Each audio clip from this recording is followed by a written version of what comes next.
Olá, meu nome é Edson Gonçalves, eu sou estatístico e estamos aqui em mais uma aula do nosso canal Estatística é Fácil. Bom, essa aula aqui é uma aula de exercício, ela vai fazer exercícios de probabilidade condicional.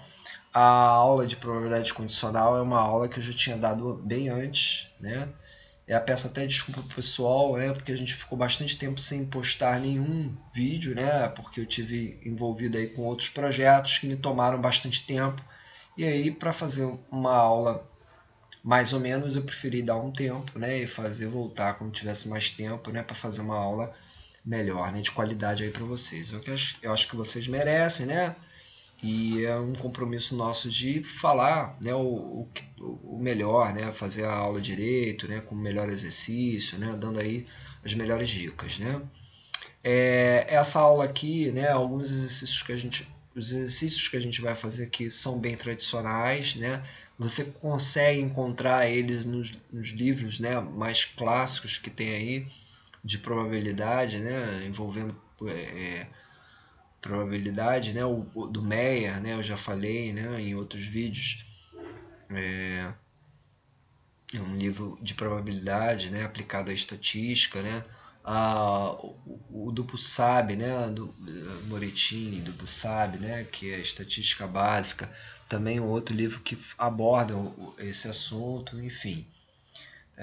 Tem outros livros aí, alguns até em inglês, né? Como é o caso do Degrau, que também vão abordar exemplos, né, e matéria falando aí a respeito da probabilidade condicional, ok? Bom, eu vou tirar aqui meu rostinho, vamos lá, isso, para a gente poder dar continuidade. Eu sugiro a você que sempre que tiver aqui o exercício, pause e tente fazer o exercício antes mesmo de ver a minha solução, para que você possa se autoavaliar. Obviamente, né, cada pessoa tem uma maneira que fica mais confortável, né, de exibir, de dar a solução, né? Eu vou falar aqui uma maneira, né, mas obviamente outra pessoa pode dar uma outra solução, alguma solução pode ser até melhor do que a minha, né? Enfim, mais fácil de entender, né? Mas aí vai de pessoa a pessoa, né? Por favor, se alguém tiver aí uma maneira diferente de chegar aos mesmos resultados, poste, né, essa maneira de chegar aos resultados, né, para que a gente possa compartilhar aí com outras pessoas, ok? Bom, vamos lá. O primeiro exercício, né, ele é num setor, né, de produção de uma empresa. Há a necessidade de tratar de alguns interesses junto à diretoria, e aí para que não fossem todos, né, falar com a diretoria, né, elegeram aí 5 pessoas, né, uma comissão, né, com 5 funcionários, para que fosse tratado os assuntos, né. Resolveu ali em assembleia, né, que esses 5 funcionários teria que ter representantes de cada uma das partes, né, lá em que o setor se divide. E como ele se divide? Ele tem lá funcionários, né, com cargo de chefia, são 4 no total, e funcionários subalternos, né, que são 30 no total, né? Então, aquele setor ele tem 34 funcionários, e aí essa comissão, né, de 5 funcionários, né, que vai ser escolhida aqui dentro desses 34, ela terá que ter um funcionário aqui de chefia e 4 subalternos, ok?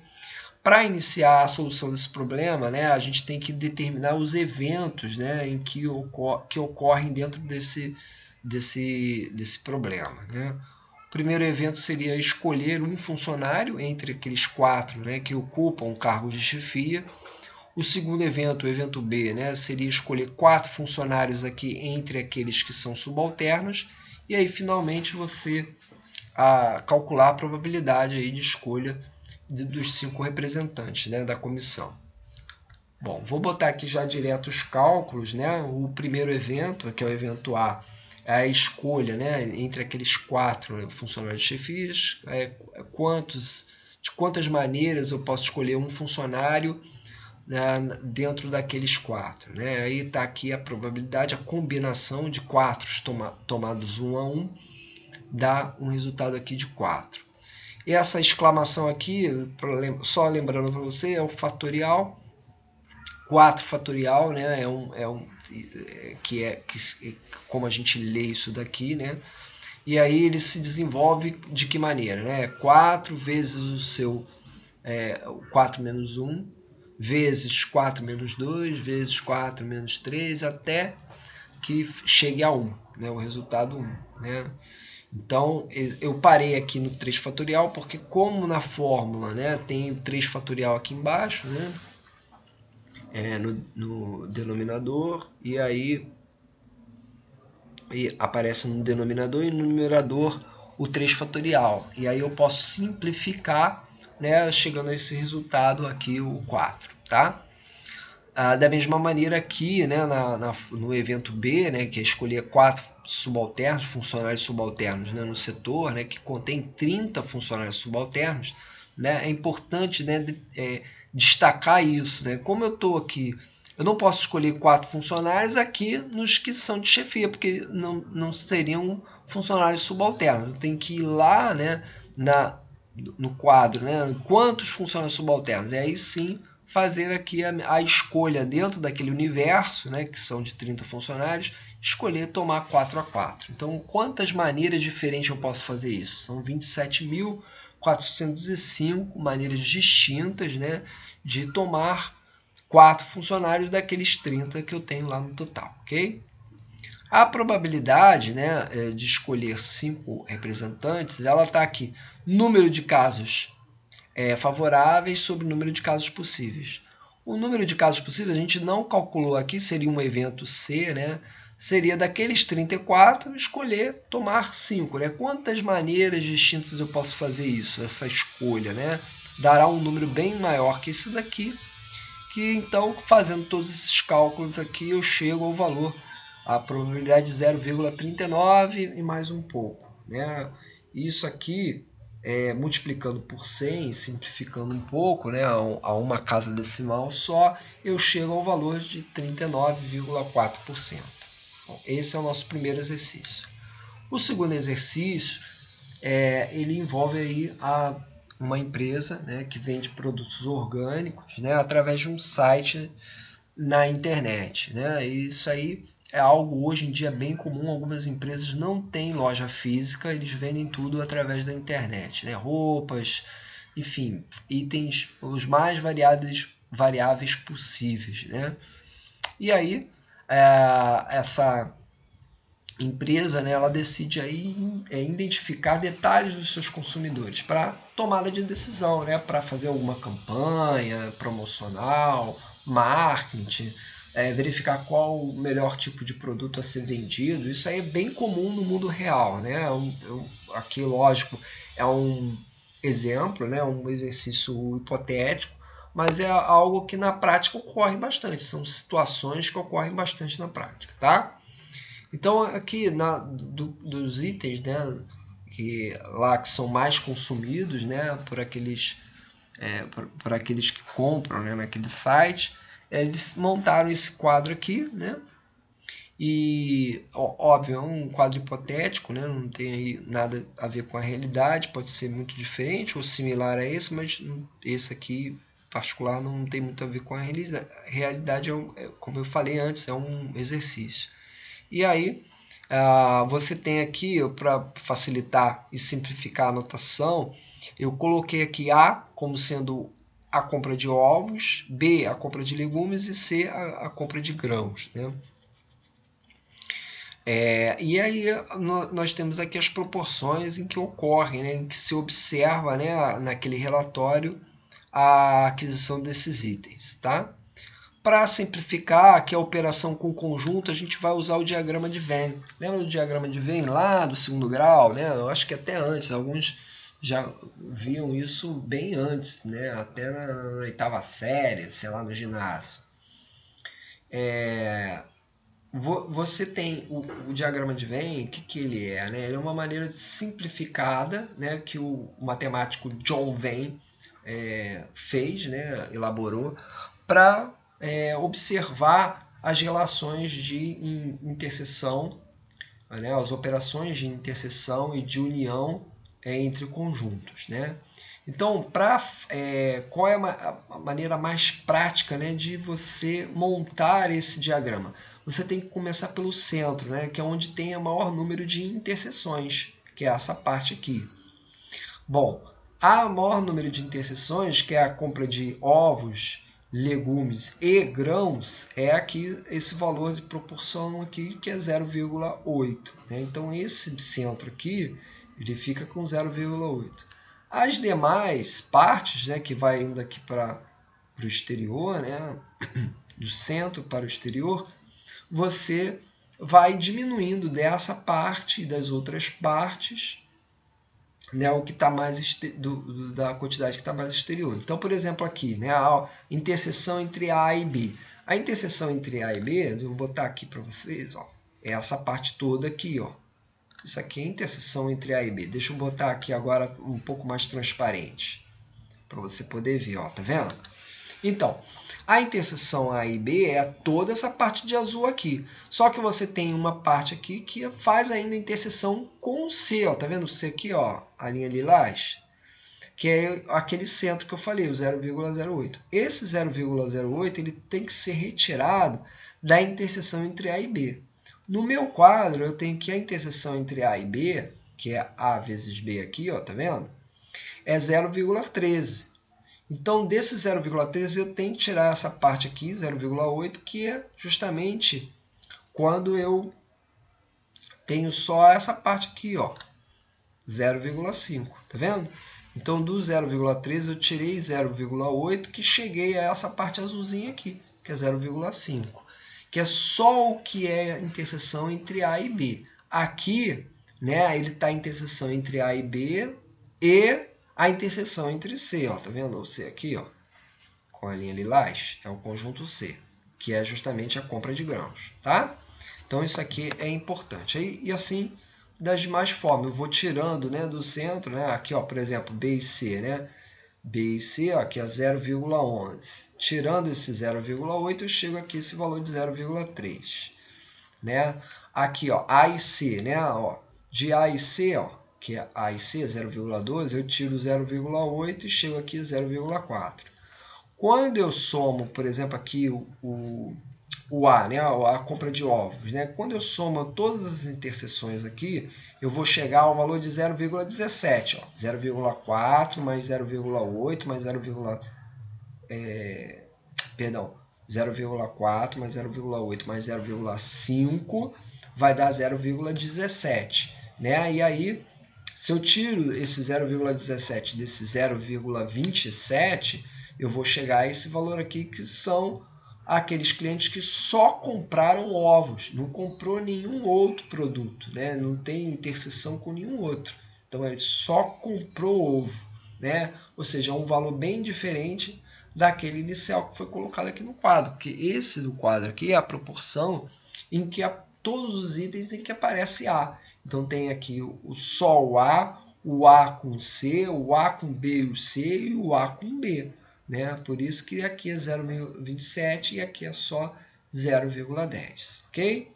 Bom, feito isso, né, eu tenho aqui a probabilidade, né, condicional, né, o primeiro item, né, é a probabilidade de comprar legumes, dado que você comprou ovos, ou seja, uma probabilidade condicional. Né? Eu já tinha comprado ovos, né, eu quero saber qual a probabilidade de eu também vir a comprar legumes, né? Então, na mesma compra.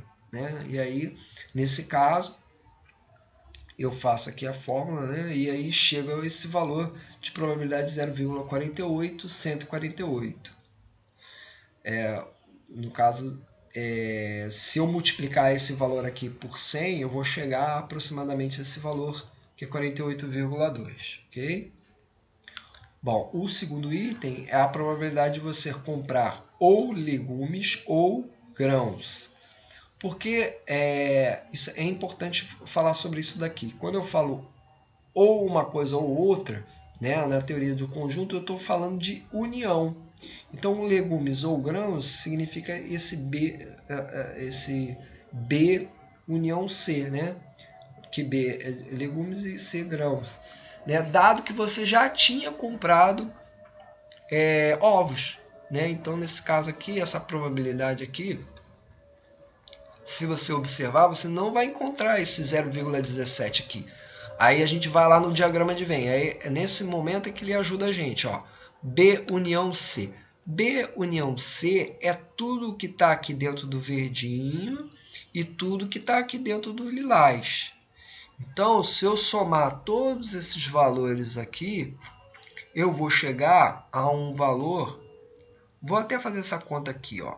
Vai ser isso aqui, ó, 4, 12, 15,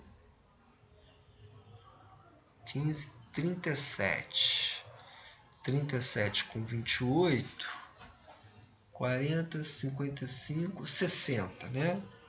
Só que tem uma interseção aqui, ó. Vamos ver a interseção? Olha, a interseção é com A. Então, vamos ver onde aparece o A. É aqui, ó, esses três caras aqui. Aparece o A.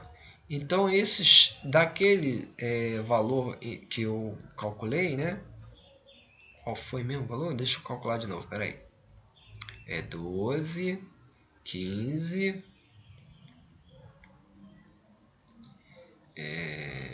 20, 42, 60, é isso mesmo, né? 0,60. Do 0,60, eu vou tirar esse valor aqui, né? Que é 12,17. São 60. É isso? Não, perdão. Eu não vou tirar esse valor. Desses todos os valores aqui que eu calculei, desses 60 que eu calculei, o que me interessa é onde faz a interseção com A. Então, é só essa parte aqui. Desse 0,60 todo aqui, só me interessa essa parte aqui, ó. Esses três caras aqui, ó, que tem o A. Olha aqui, ó, como eu coloquei aqui a relação, ó, A interseção B, A interseção B, interseção C, A interseção C. Então, só aqui, ó, nesses três que aparece o A, tá vendo? Então, eu só vou calcular esses caras aqui.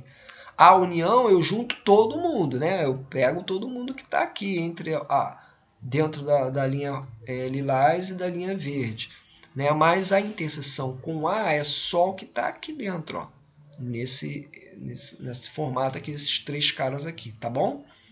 Então, quando eu somo isso aqui, que é da 0,17, que é justamente o que eu tenho aqui. Né? A probabilidade de A está aqui, 0,27, todos que ocorrem em A, né? E aí dá um valor de probabilidade de 0,62963. Quando eu multiplico esse valor por 100, eu tenho aqui o valor em percentual, que é 62,9, mais ou menos esse valor aqui, ok? Bom, vamos lá.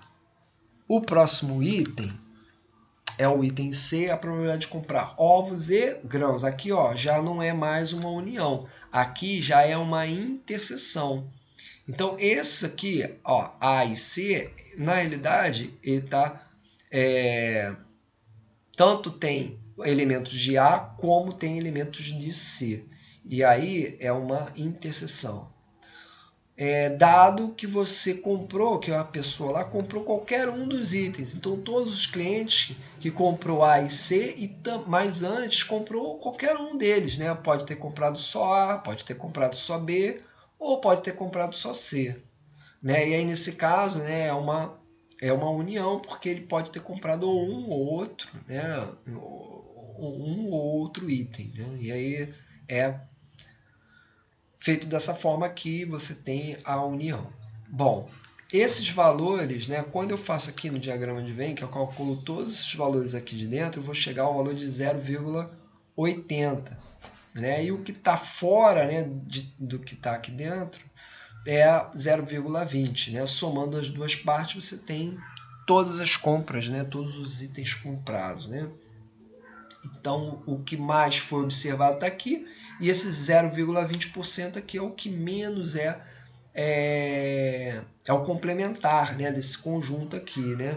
É o que o universo seria tudo isso aqui. Né? Então, você tem os itens mais comprados e os itens menos comprados que não foram observados aqui nesse quadro, né? Aqui dentro está só o que foi observado, que era o interesse da gente. 80% aqui seria das compras, né? É bastante, né? É a maioria das compras. Muito bem. E aí você chega aqui ao valor de probabilidade 0,15, multiplicando por 100 seria 15%. Os dois últimos itens, né, você tem aqui ainda a probabilidade condicional, quando você compra grãos, dado que você já comprou ovos e legumes, não é ou ovos ou legumes, é e, então você comprou os dois, né? Você tem aqui 0,13, né? Sobre a interseção, né, entre A, B e C, né? Isso aqui nada mais é do que esse 0,8 aqui, ó, a interseção entre A, B e C, escrito de outra forma aqui, né? Porque aqui essa multiplicação nada mais é do que A interseção B, né? Então, arrumando aqui, você teria esse valor aqui, que é 0,8, né? Essa situação aqui, que é 0,8.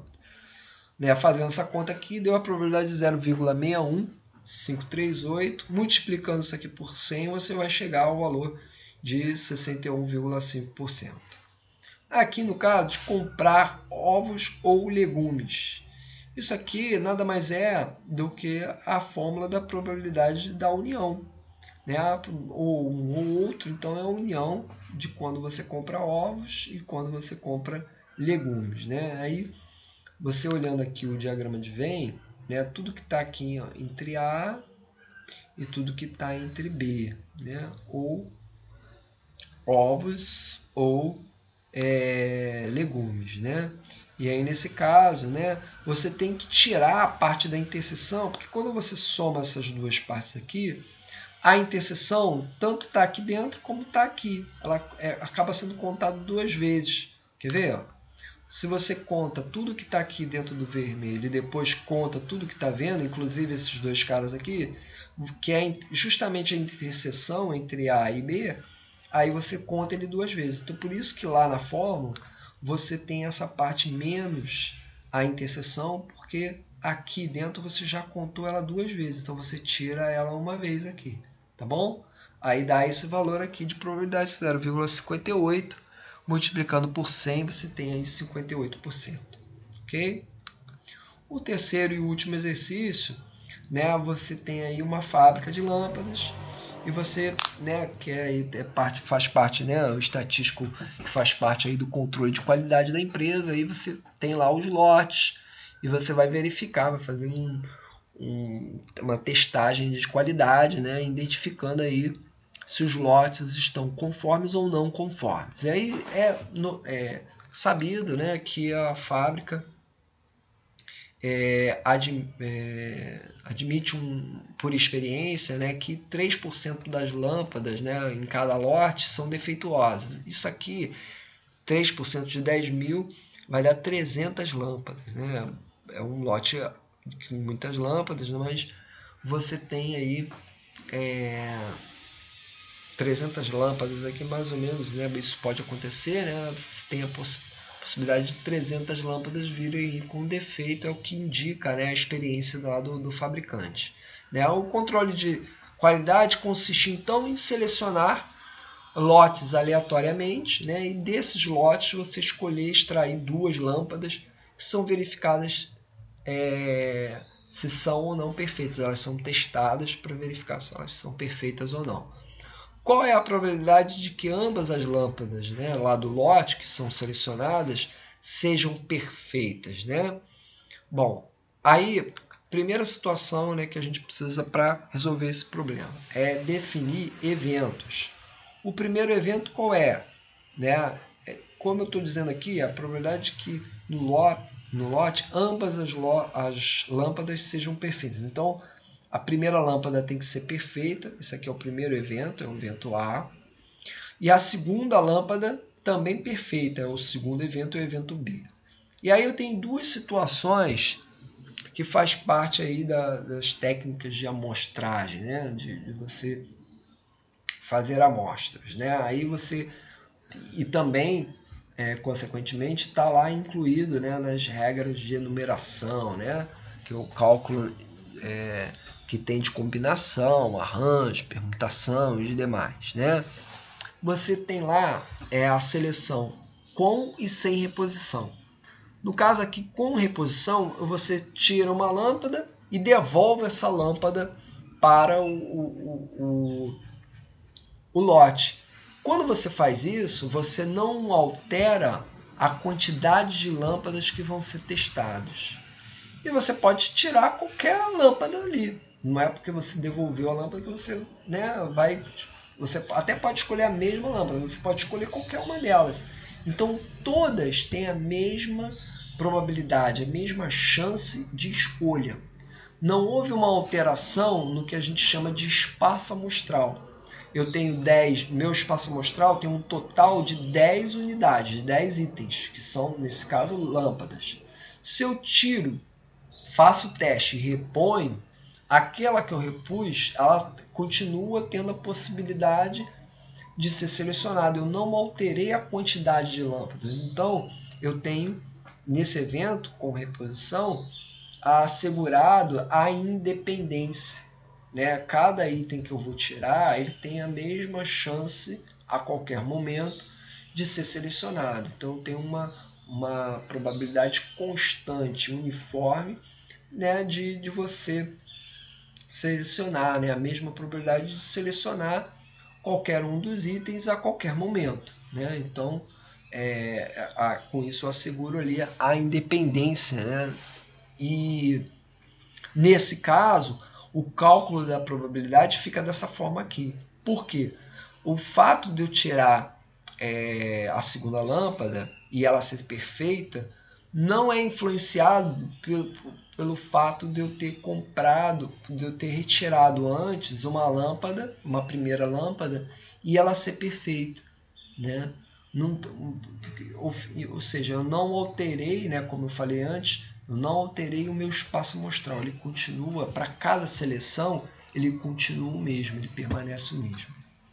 Se é diferente se eu colocar sem reposição, e que é o que ocorre mais na prática. Eu vou tirar uma lâmpada, eu reservo aquela lâmpada, eu tiro uma segunda lâmpada. Quando eu tirei a primeira lâmpada, eu já não tenho mais um lote com 10.000 lâmpadas, eu tenho um lote com 9.999 lâmpadas. Dessas 9.999 lâmpadas, eu vou tirar uma segunda lâmpada. Eu vou diminuindo a quantidade de lâmpadas que eu tenho no meu lote, ou seja, eu vou alterando o meu espaço amostral, que inicialmente era com 10.000 itens, passa a ter, na segunda retirada, 9.999 itens. Por isso aqui, eu não posso mais assegurar, como tinha aqui, que A e B são eventos independentes, porque na segunda retirada, na retirada da segunda lâmpada, eu já não tenho o mesmo espaço amostral que eu tinha anteriormente. Ou seja, se eu tenho 3% de lâmpadas defeituosas, por uma questão de cálculo complementar do conjunto, eu vou ter 97% de lâmpadas perfeitas no meu lote lá de 10.000 lâmpadas. Então, essa probabilidade aqui é a que eu tenho. Eu não estou tirando o primeiro evento, retirada do lote de uma lâmpada perfeita, então eu tenho 97% de chance, dentre daquelas 10.000, de tirar uma lâmpada perfeita. Tá aqui a probabilidade. No segundo evento, ele já alterou o meu espaço amostral, eu já não tenho mais 10.000 lâmpadas, eu já tenho só 9.999. Aí, esse aqui é a quantidade de possibilidades que eu tenho para extrair. E qual seria a minha possibilidade? Essa aqui é uma probabilidade clássica, número de casos favoráveis sobre o número de casos possíveis. Então, qual seria o número de casos favoráveis? Por que 9.699?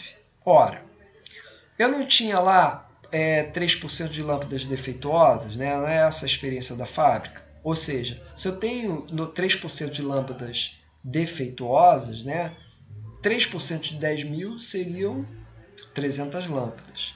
Se eu tirar 300 lâmpadas defeituosas daqui desse meu Lotus, eu vou ter só lâmpada perfeita, que nesse caso seriam 9.700, né? 10.000 menos 300 vai dar 9.700 lâmpadas perfeitas. Então, como eu já tirei a primeira lâmpada, né, esse meu 9.700 ele tira uma, então fica 9.699. Essa aqui, para o segundo evento, que é o evento B, é a quantidade favorável, né, de possibilidades que eu tenho de escolha de uma lâmpada perfeita sobre todas as possíveis lâmpadas, todos os meus casos possíveis, que são, já tirei uma lâmpada aqui de 10.000, tenho 9.999, ok? Isso eu coloquei aqui, mas escrevi, né, aqui, para que você pudesse notar por que, né, que eu escrevi essa segunda probabilidade, né, no caso aqui é a primeira, né, probabilidade, que é justamente a probabilidade condicional, né, B, dado que A já ocorreu. A segunda lâmpada perfeita, dado que a primeira lâmpada também é perfeita, né, foi retirada e ela é perfeita. Então, esse cálculo aqui, como é um lote muito grande, né, a probabilidade fica bem próxima, né, não tem muita diferença, né, é praticamente a mesma, né? Ou seja, para esse lote grande aqui, na prática, mesmo que eu tivesse errado, escolhido essa probabilidade aqui, chegaria a um valor equivalente, né? Praticamente equivalente. Não são equivalentes, não são iguais, né? São semelhantes, né? Ele tem uma diferença, mesmo que muito pequena, tem uma diferença de um para o outro, né? Então, esse lote, se ele fosse um lote bem menor, né? Uma produção que tem lotes menores, né? E 30, por exemplo, né? 30 itens só, não 10.000 itens, né? Por lote, essa diferença ela ficaria, o fato, né, de você conceituar aqui com reposição e sem reposição, ficaria aí, haveria uma diferença maior aqui nas probabilidades, ok? E aí, às vezes, se tratando, né, se for um lote aí com cada item, né, for muito valioso, né, vamos supor aí, né, uma joalheria, né, em que ela faz aí uma lapidação de diamantes, né? O diamante é um elemento raro, né? Há um erro, né, na lapidação, né? Muitas vezes, né, incorre na perda da peça, da pedra, né? Então isso gera um prejuízo muito grande. Então 1% de erro, né, às vezes significa um prejuízo muito grande. Então, há de se atentar para esses detalhes, ok? Gente, é isso. Muito obrigado, né, pela sua atenção. Estamos aí novamente, né, colocando e postando os vídeos. E lembre-se, estatística é fácil. Vamos à luta, né? E um abraço para vocês. Muito obrigado pela atenção.